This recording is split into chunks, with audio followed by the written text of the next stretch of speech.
you could scan your conscience, would you do it? If you could, like, completely scan your brain and put it in software and live, like, in a virtual reality and it seemed real to you, would you do it? No, I wouldn't do that. No. Yeah, no, I agree. I think we're on this. For me, I'm terrified. I have a weird fear. Just a basic rule. Don't scan your conscience. Like, this is the things I'll be telling my children as they grow up.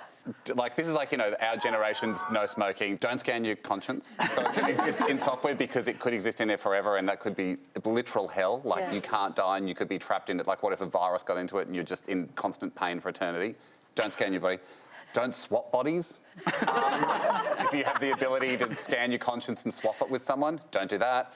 Don't clone yourself, because then you get in a battle with who's the real you. And they're just general life rules. Would you bring someone back? I have, I guess, some unresolved feelings around when my grandmother died. And how so? The last time I saw my grandmother, I wasn't sure that she knew I was there. It's funny, I was just watching that and I was thinking, like, would I feel better if I could just have one more conversation with her and it felt comforting and actually made me, almost took some of the guilt I had away from that? True, but I would say you can have that conversation.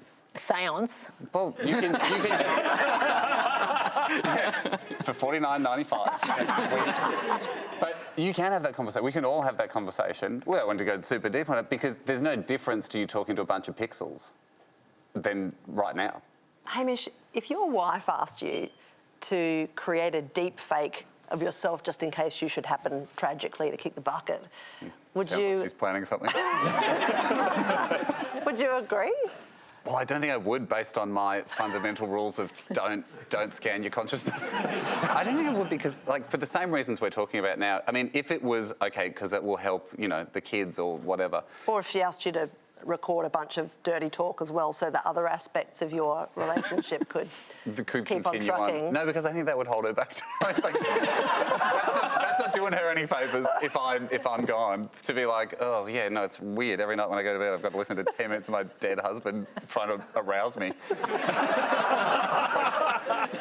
Yumi, what about if deepfakes could help dementia patients by just putting them at ease and thinking that they still live in a world that they've left behind? Yeah, I mean, I think we're in a world of privilege, aren't we, that we have real humans we can talk to, but if you picture somebody who doesn't and they really, really are confused and they really long for their loved ones who aren't able to be present, maybe that's something we should step up for and provide and be sensitive about. And if their options aren't very rich, then maybe that is a quite valid option. I had a friend whose mother had dementia and kept forgetting that her husband had died, and kept asking where he was almost every day, and every day had to be told the news that her husband had died. So imagine having to live that every single day. Now, if she could have watched a video of her husband, you know, almost FaceTiming, going, I'm still fishing, love, I'm going to stay for another day, I'll see you soon. And she watched that every day instead of hearing the news of her husband's death every day. That takes so much of the pain out of what is a horrific thing for someone to go through.